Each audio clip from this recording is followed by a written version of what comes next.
اعوذ باللہ من الشیطان الرجیم بسم اللہ الرحمن الرحیم سبحان الذی اسری بعبدہ لیلا من المسجد الحرام الی المسجد الاقصی الذی بارکنا حولہ لنریہ من آیاتنا انہ هو السمیع البصیر وآتینا موسیٰ الکتاب وجعلناہ ھدی لبنی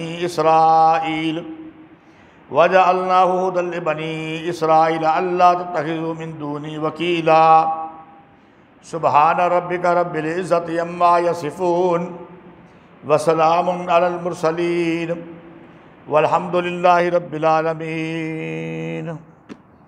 شیر بازر کو پہلو ہاں جی سورت بنی اسرائیل کا ما قبل سے ربط۔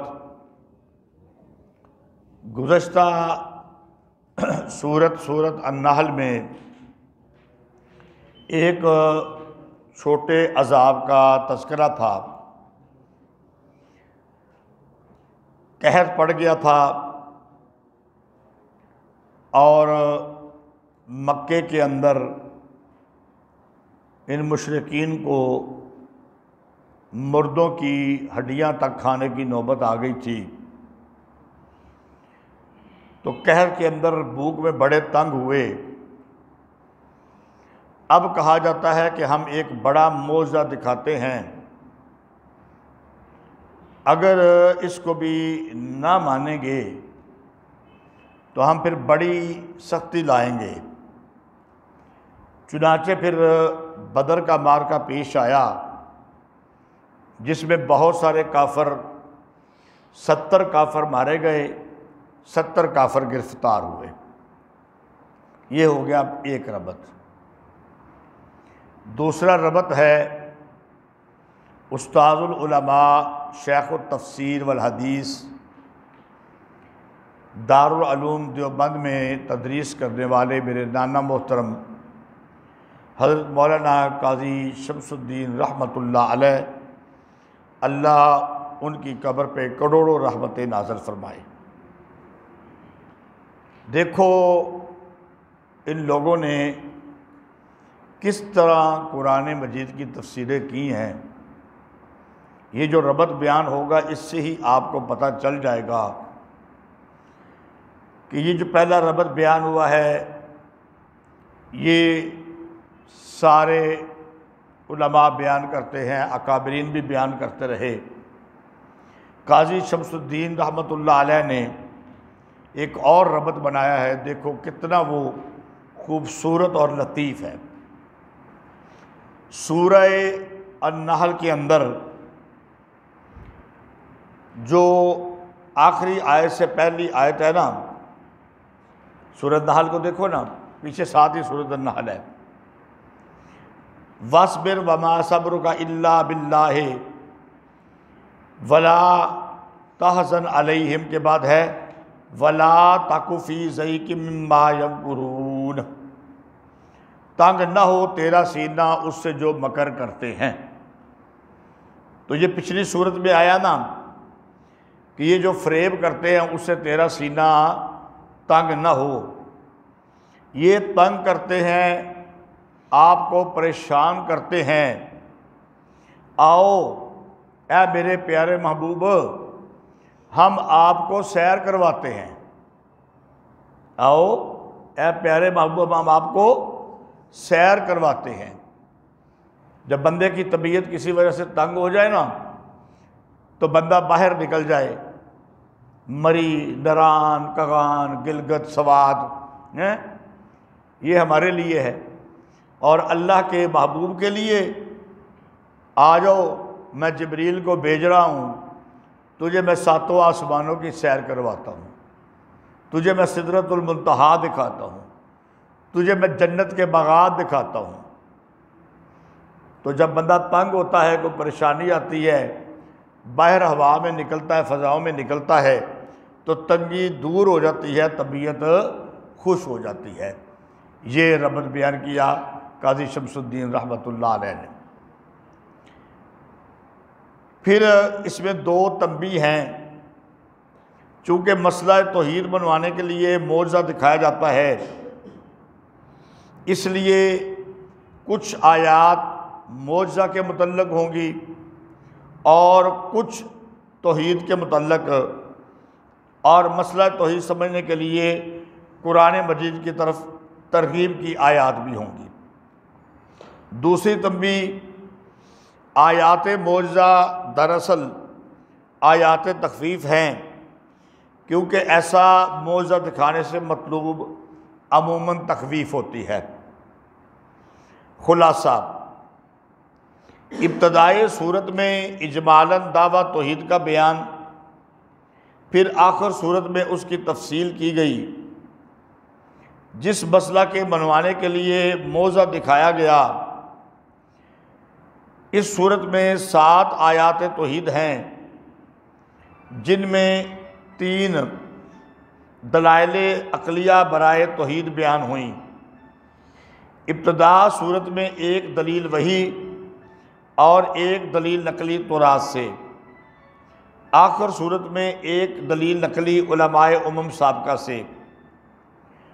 کل آیات معجزہ 5 دفعہ ہیں۔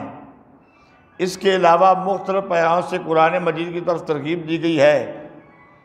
درمیانے صورت میں دفع عذاب کے لیے امور ثلاثہ کا بیان، 1 امر مصلح، بعض سوالات کے جوابات شکاوہ کے رنگ میں ذکر کیے گئے، اور پھر شیطان سے بچنے کی تلقین کی گئی ہے۔ کچھ ہجرت کا ذکر بھی اس میں ہے، باقی تخویفات، زجرات اور بشارات ہیں۔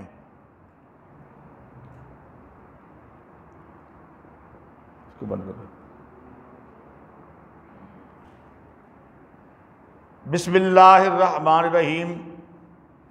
سبحان الذی اسری بعبدہ لیلا من المسجد الحرام الی المسجد الاقصی الذی بارکنا حولہ لنریہ من آیاتنا انہ هو السمیع البصیر۔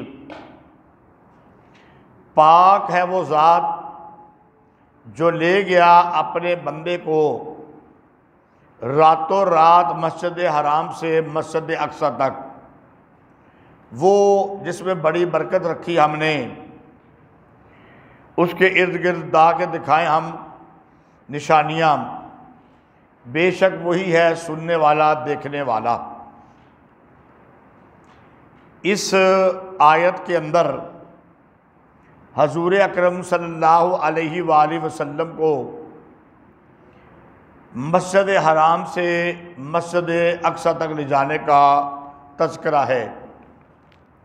27واں سپارہ ہے، 27واں سپارہ۔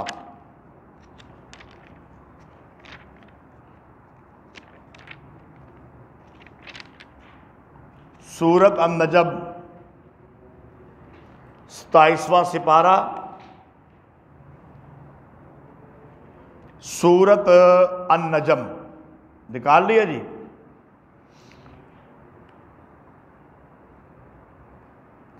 آیت نمبر 12 مکمل ہو گئی، 13ویں آیت شروع ہو رہی ہے۔ ذرا پڑھو، پتہ چلے کہ آپ نے صحیح وقت صحیح جگہ نکال لی ہے۔ وَلَقَدْ رَآهُ نَزْلَةً أُخْرَىٰ عِندَ سِدْرَةِ الْمُنتَهَىٰ عِندَهَا جَنَّةُ الْمَأْوَىٰ، اور اس نے دیکھا اترتے ہوئے ایک بار اور بھی سدرۃ المنتہا کے پاس، اس کے پاس جنت ہے، آرام سے رہنے کی جگہ۔ جب چھا رہا تھا اس بیری پر جو کچھ چھا رہا تھا، بہکی نہیں نگاہ اور نہ حد سے بڑی، بے شک دیکھے اس نے اپنے رب کے بڑے نمونے۔ تو یہ ان آیات کے اندر سدرۃ المنتہا کا ذکر ہے اور بڑے نمونے دکھانے کا ذکر ہے۔ تو گویا کہ اس جگہ سے پتہ چل گیا کہ پھر سدرۃ المنتہا تک بھی آپ پہنچے ہیں۔ یہ تو ہو گئی ایک بات۔ دوسری بات یہ ہے کہ اصطلاح کے اندر مکہ سے بیت المقدس تک کے سفر کو اسراء کہتے ہیں، اور بیت المقدس سے لے کے اوپر سدرۃ المنتہا تک کی جو سیر ہے اس کو معراج کہتے ہیں۔ اور کبھی دونوں سفروں کے مجموعے کو ایک ہی لفظ اسراء یا معراج سے تعبیر کر دیا جاتا ہے۔ اب یہاں پر ایک بات بڑی سمجھنے کی یہ ہے کہ معراج کی احادیث جو ہیں تقریباً 30 صحابہ کرام سے منقول ہیں۔ معراج کی احادیث تقریباً 30 صحابہ سے منقول ہیں، جس میں اسراء اور معراج کے واقعات تفصیل سے بیان ہوئے ہیں۔ تو لہٰذا جمہور کا عقیدہ یہ ہے کہ حضور اکرم صلی اللہ علیہ وآلہ وسلم کو بیداری کی حالت میں، نیند کی حالت میں نہیں، بیداری کی حالت میں روح مع الجسم کے ساتھ معراج کروایا گیا ہے۔ یہ بھی نہیں کہ بھئی نیند کے اندر کوئی خواب دکھایا گیا ہو، یہ بھی نہیں کہ روح کو لے جایا گیا ہو، جسم جو ہے وہ دنیا میں رہا ہو، یہ بات بھی نہیں ہے، بلکہ نیند کی حالت بھی نہیں، بیداری کی حالت ہے، اور روح مع الجسم حضور اکرم صلی اللہ علیہ وآلہ وسلم ساتوں آسمانوں کے اوپر گئے ہیں۔ بعض مفسرین، ایک چھوٹی سی جماعت، وہ یہ کہتی ہے کہ یہ جو معراج کا واقعہ ہے نا جی، یہ نیند کی حالت کے اندر پیش آیا، یعنی آپ نے خواب دیکھا،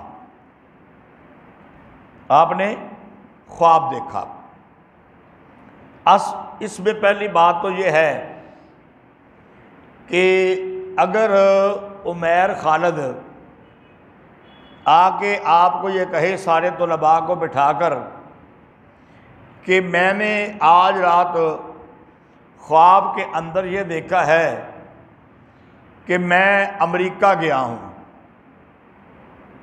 اور پھر میں وہاں پہ واشنگٹن گیا ہوں، اور وہاں پر جا کے میں نے امریکہ کے صدر سے ملاقات کی ہے، اور پھر میں واپس آیا ہوں، تو واپس آ کے میں نے اپنے والدین کو یہ بتایا ہے، پھر مجھے جاگ آ گئی ہے، تو آپ میں سے کوئی یہ کہے گا کہ تم جھوٹ بول رہے ہو؟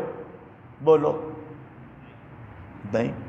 خواب کے اندر بندہ چلا ہی جاتا ہے، کوئی بھی نہیں یہ کہے گا کہ امریکہ کا تو سفر جو ہے وہ 15-16 گھنٹے کا جہاز کا ہے، اور تم راتوں رات چلے گئے ہو، اور امریکہ کے صدر سے بھی تمہاری ملاقات ہو گئی ہے، اور واپس بھی آ گئے ہو۔ تو جس وقت پیارے پیغمبر صلی اللہ علیہ وآلہ وسلم نے معراج والی رات کے بعد اگلے دن یہ بات کی کہ میں آسمانوں سے اوپر تک گیا ہوں، سدرۃ المنتہا سے اوپر گیا ہوں، پھر راتوں رات واپس آ گیا ہوں، تو پھر مشرکین نے شور مچانا شروع کر دیا، یہ کیسے ہو سکتا ہے، یہ کیسے ہو سکتا ہے۔ اور پھر حضرت ابو بکر صدیق رضی اللہ تعالی عنہ کے پاس آئے، کہنے لگے دیکھو تم کہتے تھے کہ یہ اللہ کا نبی اور اللہ کا رسول ہے، دیکھو اب یہ کیسی باتیں کرنے لگ گیا ہے، کہتا ہے کہ میں رات کے اندھیرے کے اندر ہی اوپر چلا گیا ہوں ساتوں آسمانوں کے، اور رات کو ہی واپس آ گیا ہوں، تو یہ ممکن ہو سکتا ہے؟ یہ ممکن نہیں ہو سکتا۔ حضرت ابو بکر سے کہا، حضرت ابو بکر نے کہا اگر پیارے پیغمبر صلی اللہ علیہ وآلہ وسلم کوئی اس سے بھی بڑی بات کرے نا، میں اس کی بھی تصدیق کروں گا کہ یہ سچ ہے۔ تو حضرت ابو بکر صدیق نے سب سے پہلے تو جب پیارے پیغمبر نے پہاڑ کی چوٹی پر چڑھ کر کہا لا الہ الا اللہ، تو حضرت ابو بکر نے تصدیق کی۔ پھر یہ اتنا بڑا واقعہ سننے کے بعد جب مشرکین یہ کہہ رہے تھے کہ یہ نہیں ہو سکتا، حضرت ابو بکر نے کہا یہ ہو سکتا ہے، میں اس کی تصدیق کرتا ہوں۔ تو حضرت ابو بکر کا نام صدیق ہو گیا، ابو بکر کا نام صدیق ہو گیا۔ صدیق کس کو کہتے ہیں؟ سچ بولنے والے کو۔ اب دیکھو یہاں پر ایک اور بات بھی سمجھنے کی اس طرح ہے، یہاں پر ہے سبحان الذی اسری بعبدہ، لے گیا اپنے بندے کو، یہاں پر اسرا کا لفظ ہے۔ تو اگر اسرا سے یہ معنی مراد ہو، بات کو سمجھنا بھائی، کہ نیند کے اندر لے گیا، تو پھر حضرت موسیٰ علیہ السلام کا واقعہ ابھی بھی آپ پڑھو گے، پہلے بھی پڑھ چکے ہو، قرآن کے اندر آتا ہے فَأَسْرِ بِعِبَادِي، پس لے جا میرے بندوں کو، یعنی بنی اسرائیل کو شام سے نکال کے مصر کے اندر لے جا، فَأَسْرِ بِعِبَادِي، تو وہاں پر بھی یہی لفظ ہے۔ تو کیا یہ معنی کیا جائے گا کہ اللہ نے حضرت موسیٰ علیہ السلام کو کہا کہ راتوں رات نیند کے اندر لے جا میرے بندوں کو؟ بنی اسرائیل نیند کی حالت میں شام سے مصر پہنچے تھے، وہ تو نہیں۔ تو وہاں پر بھی کیا ہے؟ فَأَسْرِ بِعِبَادِي۔ اچھا، پھر حضرت موسیٰ علیہ السلام اور حضرت خضر علیہ السلام کا واقعہ، فَانْطَلَقَا، قرآن مجید میں آتا ہے دونوں چلے، دونوں چلے۔ تو کوئی کہہ سکتا ہے کہ نیند کی حالت کے اندر دونوں چلے؟ نہیں، دونوں چلے، دونوں نے سفر کیا۔ پھر قرآن مجید کے اندر آتا ہے فَسِیرُوا فِی الْأَرْضِ، چلو زمین کے اندر۔ اس سے مراد یہ ہے کہ نیند کی حالت کے اندر چلو اور اللہ کے معجزات اور نشانات دیکھو۔ تو یہ ساری چیزیں بتاتی ہیں کہ یہاں پر جو کہا ہے سبحان الذی اسری بعبدہ، اس سے مراد یہ ہے کہ حضور اکرم صلی اللہ علیہ وسلم کو بیداری کی حالت کے اندر روح مع الجسم کے ساتھ کیا ہوا ہے؟ معراج ہوا ہے۔ پھر ایک حدیث ہے جس میں صاف طور پہ یہ لفظ ہیں، سن لو، ثم اصبحت بمکہ، یا یہ لفظ ہے ثم اتیت مکہ، پھر صبح کو میں مکے واپس آ گیا۔ تو اگر آپ رات کو گئے ہی نہیں تھے تو پھر صبح کو مکے آنے کا مطلب کیا ہے؟ مطلب ہے کہ رات کو گئے ہیں، پھر صبح کو مکے آ گئے ہیں۔ اور شداد بن اوس رضی اللہ تعالی عنہ کی ایک روایت ہے جس کے مطابق بعض صحابہ یہ کہتے ہیں کہ رات کو ہم نے حضور اکرم صلی اللہ علیہ وسلم کو آپ کی قیام گاہ پر تلاش کیا، حضور اکرم صلی اللہ علیہ وسلم وہاں پہ موجود نہیں تھے۔ قیام گاہ پر تلاش کیا، حضور اکرم صلی اللہ علیہ وسلم نہیں تھے۔ تو اس کا مطلب ہے کہ جب آپ وہاں پر موجود نہیں تھے اپنی قیام پر، آپ کا جسم بھی موجود نہیں تھا، تو صاف واضح ہو گیا کہ اللہ تعالیٰ حضور اکرم صلی اللہ علیہ وآلہ وسلم کو بیداری کی حالت کے اندر جسم اور روح کے ساتھ آسمانوں پر، پھر سدرۃ المنتہا پر، پھر جنت کے سارے نظارے دکھائے۔ یہ بہت سارے دلائل ہیں جن سے یہ بات بالکل کیا ہو جاتی ہے؟ واضح ہو جاتی ہے۔ لے گیا اپنے بندوں کو راتوں رات مسجد حرام سے مسجد اقصی تک۔ تفسیر مزری صفحہ نمبر 398 میں یوں ہے، سبح اللہ سبحانہ، یعنی اللہ کو شریکوں سے پاک سمجھو۔ تو دعویٰ ہوا کہ اللہ کا کوئی شریک نہ بناؤ، وہ اللہ جس نے اپنے پیارے بندے توحید بیان کرنے والے کو اتنا بڑا معجزہ دکھایا کہ رات کے ایک حصہ میں مسجد حرام سے مسجد اقصی تک سیر کروائی۔ سبحان الذی اسریٰ کے نیچے لکھو آیت توحید نمبر 1۔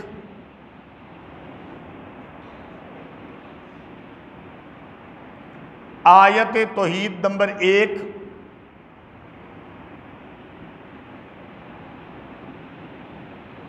آگے ڈیش ڈال دو، پھر لکھو آیت معجزہ، آیت معجزہ نمبر 1،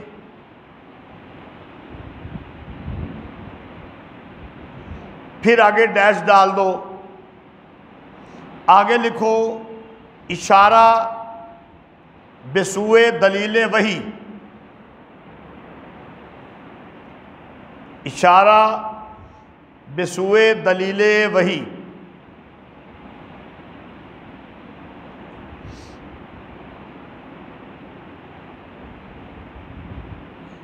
ہو گیا جی؟ پاک ہے وہ ذات جو لے گیا اپنے بندے کو راتوں رات مسجد حرام سے مسجد اقصی تک۔ بعض روایات سے یہ بات معلوم ہوتی ہے کہ معراج ام ہانی کے گھر سے ہوا تھا، تو پھر مسجد حرام سے جمیع حرم مراد لیا جائے گا۔ اگر یہ بات ہو کہ ام ہانی کے گھر سے ہوا نا، تو مسجد حرام سے مراد ہوگا جمیع حرم۔ وہ حرم وہ جگہ ہے جو میں پہلے بتا چکا ہوں کہ جہاں پر کافر داخل نہیں ہو سکتا۔ مسجد حرام صرف نہیں، اس کے ارد گرد کئی کلومیٹر کا علاقہ چاروں طرف بڑی برکت رکھی ہے ہم نے اس کے ارد گرد، تاکہ دکھائیں ہم اس کو اپنی نشانیاں۔ دیکھو میں حاشیہ پڑھنے لگا ہوں، سمجھ لینا۔ آیات سے مراد یہ ہے کہ اس معجزہ کے دکھانے کے بعد بھی اگر قریش نہ مانے تو یہ ہلاک کر دیے جائیں گے۔ جیسے موسیٰ علیہ السلام کے قصہ میں بیان فرمایا لِنُرِيَهُ مِنْ آیَاتِنَا الْكُبْرَى۔ ایک بات، یا آیات سے احکام مراد ہیں۔ یہ آیات جو ہے نا، یہاں سے کیا مراد ہے؟ احکام، کہ ساتوں آسمانوں کے اوپر تجھے چند احکام سکھانے ہیں، اور ان میں سے اہم حکم یہ ہے اِنَّهُ هُوَ السَّمِيعُ الْبَصِيرُ، وہی ہے سننے والا دیکھنے والا۔ یہ حاشیہ ہے سلطان العارفین حضرت مولانا قاضی نور محمد رحمۃ اللہ علیہ، اللہ ان کی قبر پہ کروڑوں رحمتیں نازل فرمائے، جو میرے دادا محترم تھے۔ اِنَّهُ هُوَ السَّمِيعُ الْبَصِيرُ، اس کے نیچے لکھو جی دلیل عقلی نمبر 1، دلیل عقلی نمبر 1۔ اس کے بعد وَآتَيْنَا مُوسَى الْكِتَابَ، اس کے نیچے لکھو دلیل نقلی۔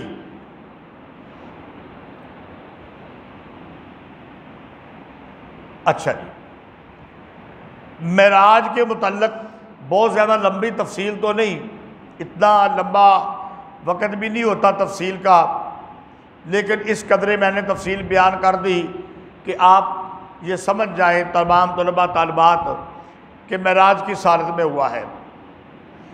معراج کی آیت کے بعد اگلی آیت کے اندر فرمایا گیا وَآتَيْنَا مُوسَى الْكِتَابَ وَجَعَلْنَاهُ هُدًى لِبَنِي اسرائیل۔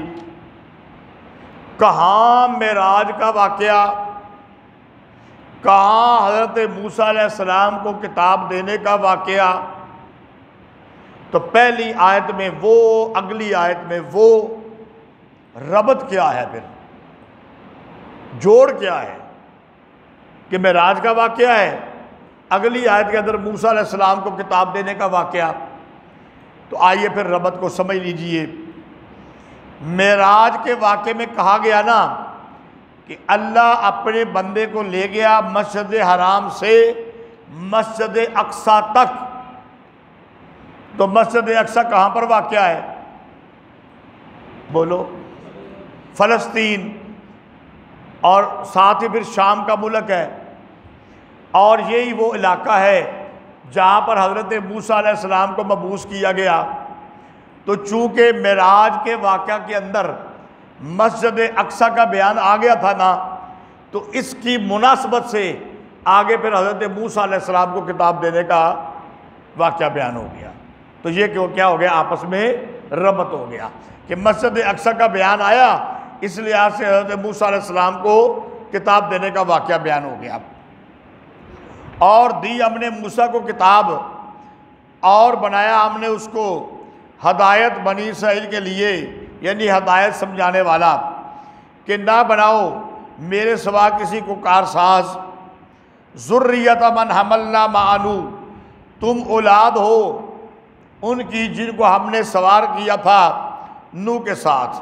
دیکھو اس سے پہلے یہ واقعہ بیان ہو چکا ہے کہ حضرت نوح علیہ السلام نے کشتی بنائی تھی، اور پھر اس میں چند بندے بیٹھے تھے جو ایمان والے تھے، باقی ساری زمین کے اندر بندے کیا ہو گئے تھے؟ غرق ہو گئے تھے. پھر وہ جو چند بندے حضرت نوح علیہ السلام کے ساتھ بیٹھے تھے، جب کشتی جودی پہاڑ پر اتری تو آگے ان سے ساری نسل چلی. تو فرمایا گیا کہ تم اولاد ہو جن کو ہم نے سوار کیا تھا ساتھ نوح کے، آگے تم ان کی اولاد ہو. انہ کان عبدا شکورا، بے شک وہ ہے بندہ شکر کرنے والا. وَقَضَيْنَا إِلَىٰ بَنِي اسرائیل، اس کے نیچے لکھو نمونہ تخویف دنیاوی، نمونہ تخویف دنیاوی.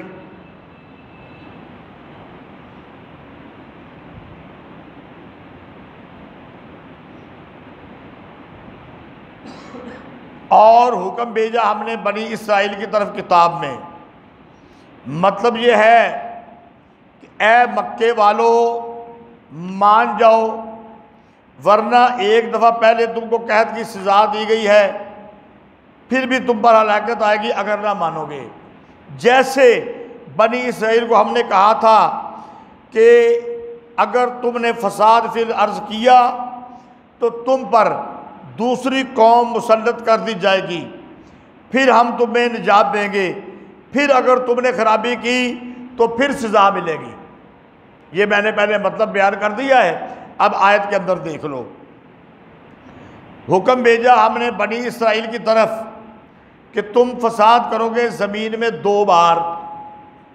وَلَا تَعْلُنَّ عُلُوًّا كَبِيرًا، اور سرکشی کرو گے بڑی سرکشی. فَإِذَا جَاءَ وَعْدُ أُولَاهُمَا، پس جب آئے گا ہمارا پہلا وعدہ، بَعَثْنَا عَلَيْكُمْ عِبَادًا لَنَا أُولِي بَأْسٍ شَدِيدٍ فَجَاسُوا خِلَالَ الدِّيَارِ، بھیجیں گے ہم تم پر اپنے بندے سخت لڑائی والے جنگجو، پھر وہ پھیل پڑیں گے شہروں کے درمیان میں. وَكَانَ وَعْدًا مَفْعُولًا، اور ہے وعدہ پورا ہونے والا. تو اگر تم نے زمین میں فساد کیا تو 2 مرتبہ تمہارے اوپر ہم بندے مسلط کریں گے. تو پہلا وعدہ آیا، ہم نے بندوں کو مسلط کیا، وہ شہروں کے درمیان پھیل پڑے، تمہیں نیست و نابود کیا. پھر کیا ہوا؟ ثم رددنا لکم الکرۃ علیہم، پھر لٹا دی ہم نے تمہاری باری ان پر، اور مدد کی ہم نے تمہاری ساتھ مال کے اور بیٹوں سے. وجعلناکم اکثر نفیرا، اور بنایا تم کو زیادہ تعداد کے اندر، تمہاری بڑی فوج بنا دی. پہلا وعدہ آیا، انہوں نے فساد کیا، فساد کیا، ہم نے اپنے بندے بھیجے، تمہیں انہوں نے برباد کیا. پھر تمہاری باری آ گئی ان پر، ہم نے تمہاری مدد کی، مال دیا، بڑی اولاد دی، بڑا لشکر دیا، تمہیں پھر مضبوط کر دیا، اور کہا ان احسنتم احسنتم لانفسکم، اگر تم نیکی کرو گے اپنے لیے، وَإِنْ أَسَأْتُمْ فَلَهَا، اور اگر تم برائی کرو گے اس کا وبال تم ہی پر ہوگا۔